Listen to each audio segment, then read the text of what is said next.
নমস্কার বন্ধু, আজকে আমি বানাবো আলুর তরকারি বা আলুর দম যাই বলো তোমরা সেটা। তার জন্য নিয়ে নিয়েছি আমি আলু, টমেটো, আদা, কাঁচা লঙ্কা, ধনেপাতা। এটা নিরামিষ বা যাই হোক, এবার অল্প তেল মশলা দিয়েই বানানো হচ্ছে, যেটা পেটের পক্ষেও খুব উপকারী।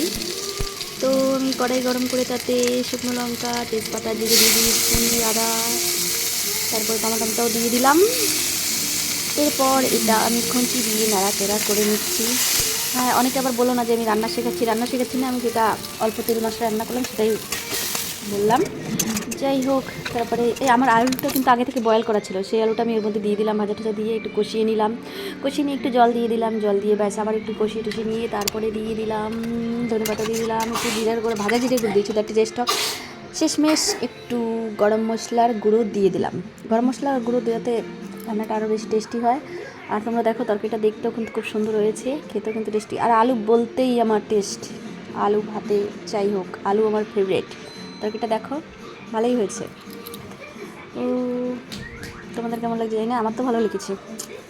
এটা আমি খাবো এখন।